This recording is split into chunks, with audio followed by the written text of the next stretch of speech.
So I'm going to have each one of you please introduce yourself, tell everybody your title, and just briefly tell them why you got into the field of education. Rich Moore, Superintendent of Oneida School District down in the southeast part of the state. I was talking to somebody the other day and they said, "Oh, is that in Utah?" And I said, "Well, it's a suburb of Utah." Yes, we are in Idaho. Got into education because I felt like it was a way to make a difference in kids' lives. Awesome. And I'm Sherawn Reberry. I'm the superintendent of the Middleton School District. I come from a family of educators and really saw from the time I was little growing up what education did and transformed students, and so I never thought otherwise. I'm Chris Conant. I'm Professional Development Specialist at Idaho Digital Learning Alliance. Like Sherawn, I came from about 4 generations of teachers. I tried to get away from it and thought I was going to do some different things, and I think it was really coming back into service and being there for students and other teachers as well is what brought me to education as a profession. Awesome. Technology obviously is there as a tool for the teachers to use. And it's there really for them to lean on to do the heavy lifting, the organizing of things for educators. How do you see education transforming into an experience-based environment for learning with that leaning on technology? Okay. I think as we go beyond this digital age, I mean, we're here, we're way beyond it, right?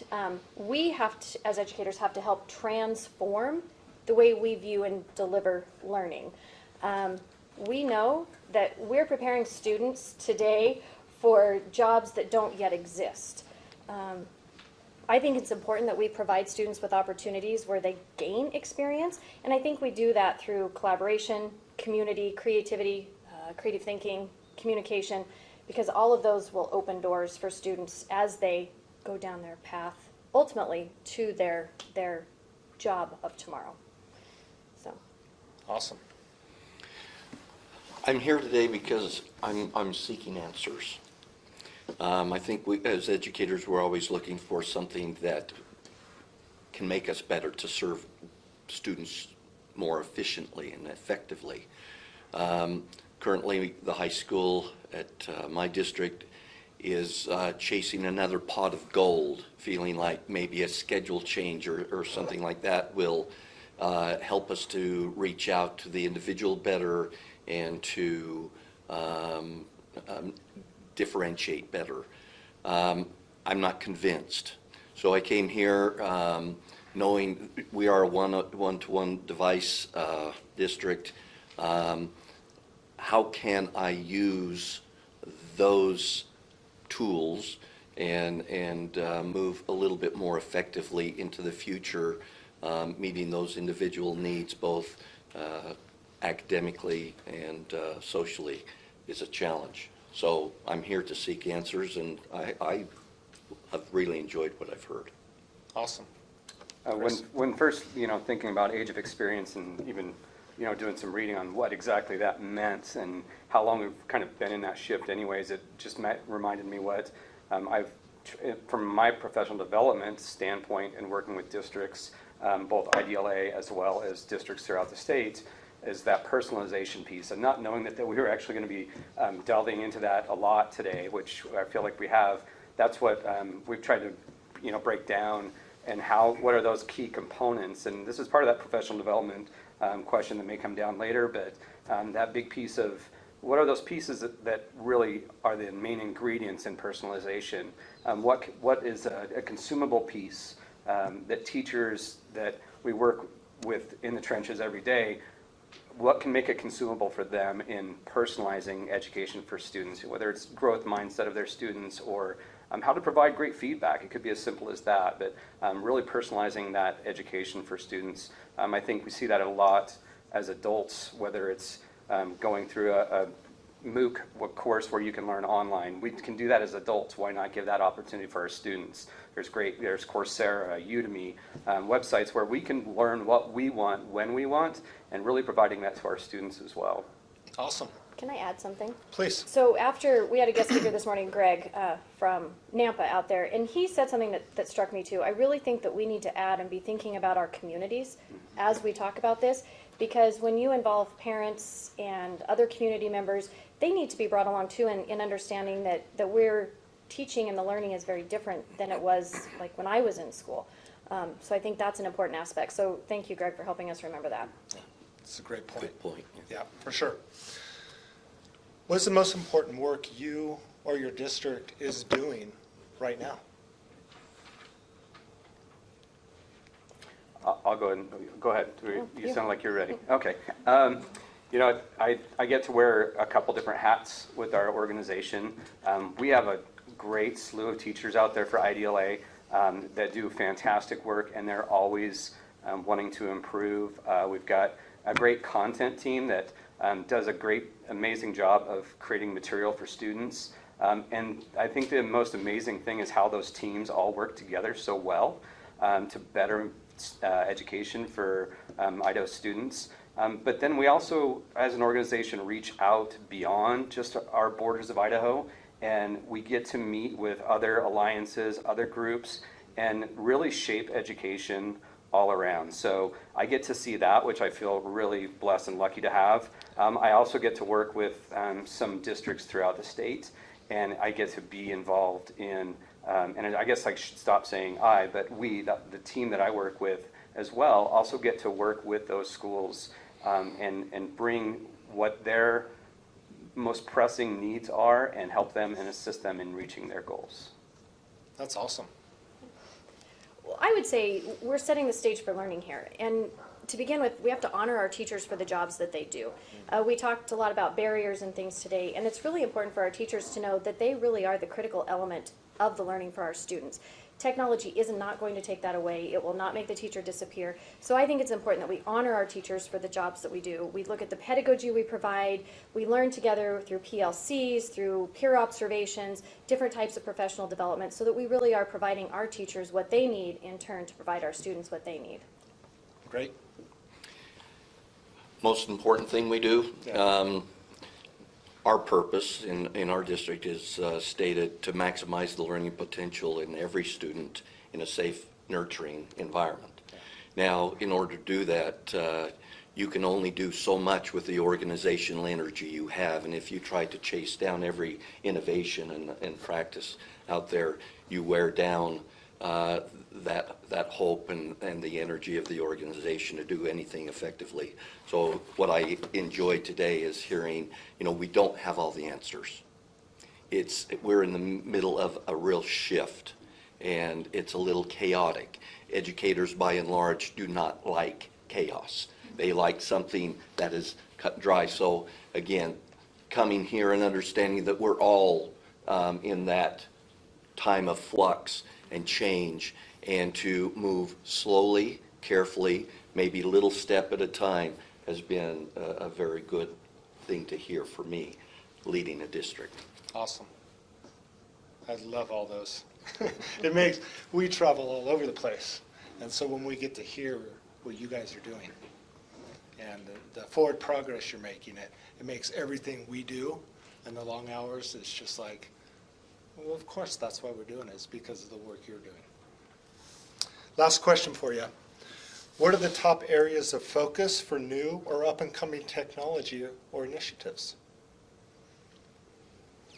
Does that mean I'm first? You start first. Ouch. Ouch. One thing I enjoyed today is that we had some vendors come and share some of their wares. Very exciting. I won't name any specifics, but I'm going to follow up on those and find out, as was pointed out today, there are going to be some that go by the wayside and some that really excel and come to the, kind of the cream of the crop. And so I'm going to be out there looking at those technologies, those softwares that can assist in meeting the needs of the individual. So I think that's how I proceed, step at a time. That will be my next step. Great. Sure. Yeah, so I think it's important. In Middleton, we have a one-to-one initiative starting at 4th grade all the way through 12th grade. So I think it's really important for us to continue with our digital curriculum, but adding in VR and AR as we can, and working with our teachers to do that. And I think the way that we're going to look at doing that is probably through some project-based learning and setting up our classrooms to do that so that students are experiencing those real-world problems and learning what that means for their future. So. Awesome. Being a tech geek since I was a kid, but I love all the toys. I love and not just toys, but educational tools that are out there, the VR, the AR, the robotics. But I think that from a kind of numbers nerd kind of guy too, I love the ways that we can collect data and really interpret it so well nowadays. It makes the simulation over there a lot more feasible and possible, because you can have Rachel, she was so shocked that she was able to be in her office so much, just kind of observing and seeing. And I think a big piece of that, the technology is great, but it's also going to take a kind of a shift in mindset by the teacher as far as viewing what their role is within the classroom. And that's a huge stumbling block for a lot of teachers. But seeing that it's not just me observing data and I'm all staring at my screen all the time, it's getting that opportunity to develop relationships, and that's, I think, with the students, and knowing them even more, not having to spend so much time with an assessment or homework or evaluating what's going on. I'm getting that data already. I can spend the time getting to know my student. So any technology that allows that and also allows communication, whether it's, again with the simulation, student receiving a message on their tablet, hey, it's time to go to the rec room and get a workout. Seeing that technology that allows that to be so much more feasible and accessible for the students, that's the kind of technology that I get excited by. Awesome. So I thought of a question while you were talking, so I'm going to add an additional one. So a year from now, so we go back, what is it, January 16th, 2020, which is unbelievable. What would you like to get done in the next year for you and for your team? Where do you want to be? If you could go, good, give me this in a year, I'm a happy camper, what would that be?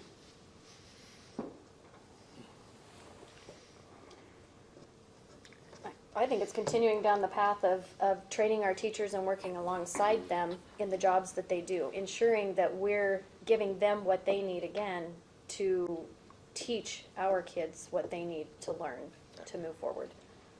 Awesome. It's one of those things where it's a big question, but I've always been a big fan of cross-curricular activities and more of that. Let's not bottleneck a teacher into that classroom the whole time, reaching out. I've worked with schools where they've had a generalist and a specialist in the same room, but even more so, how can we create those projects that, because so often you'll have a social studies teacher that's having a writing component, but that student's never getting the writing component as a standard within, for their English credit. They're just focused on that social studies credit. So how can we broaden that? I'd love to see that more open, and really, I think that requires a tracking system, a better tracking system with some LMSs. So there's a lot of pieces to it, but that's what I would love to see, is more teachers getting adventurous and reaching out and trying to accomplish something like that. I love that. I'm a little bit unique in that our district also runs a virtual school, and it is growing more rapidly than we ever thought. And not that we necessarily want that rate of growth, but our primary group are those at school at home.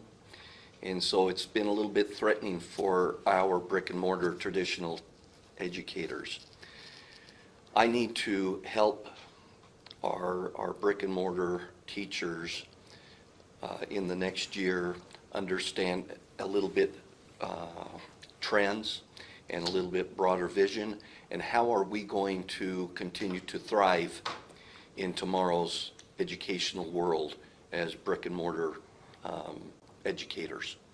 How are we going to meet the needs of having that quality of life met, and flexibility that is now being desired and sought after. Those are huge things, but I think my next step is going to be trying to help our educators see that vision, see those trends, and then start to brainstorm of what they can do to meet those changes. Cool. I think it's great. You'll get there. Yeah, scary. So thank you for all that. We at this time like to open the floor, and all of you that have been listening and kind of experienced what we've gone throughout the day, if you have any questions for a specific panel list or the panel in general, now's the time.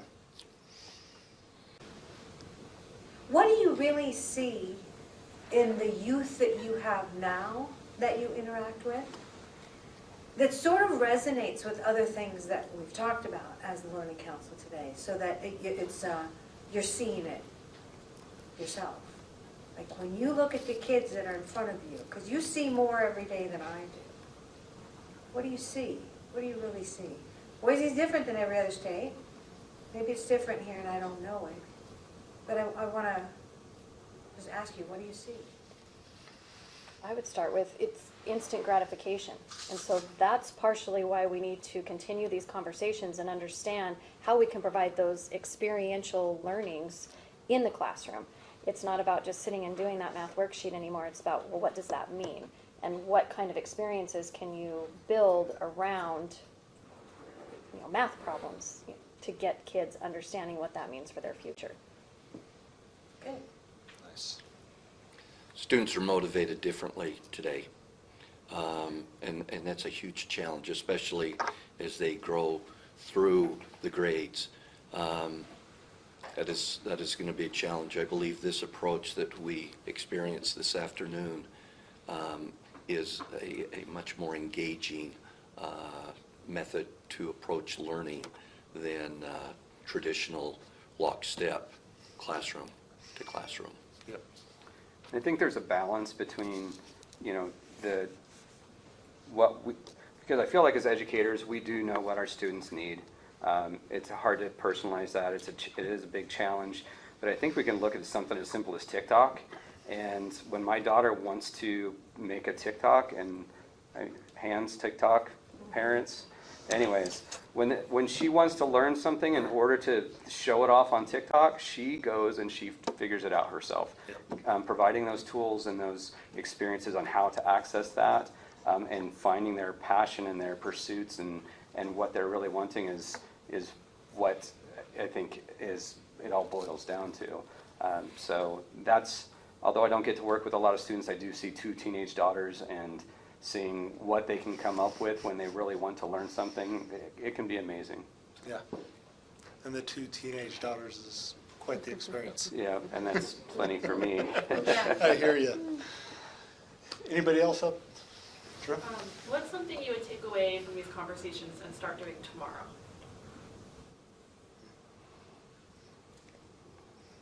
For me, it's continuing our conversation of how we implement more project-based learning, because I know with our one-to-one initiative and all of the instructional specialists that we have, and the pedagogy that we can do, that's one place that I think we could start tomorrow, even if it's one classroom. Awesome. Love that. Love it. Yeah. Again, I think as a superintendent, I'll be meeting with my board and helping them embrace, because this is a community. You mentioned that this impacts the community, and sometimes traditional board members also need to have that vision. So I want to make sure that they understand the shift that we are undergoing in public ed, and how we need to be preparing to respond. So my first step is going to be to make sure that my board is going to be supportive, because there will be some hard things go on. I think mine is probably a little broader. I think I'd go back and I would, if it was personalized learning, that was your focus, I would still go back to what's your why. If your school is doing great, you're on a great path, because it is a big plan. It's not, one small step. It's going to be 5, possibly 10 years to make that huge shift. but if you have that why set up at the very beginning, then you're golden after that. So that's the first thing I would come up with is what's our why for this. Great. Good. Cool. Thank you all for being on the panel. Thank you.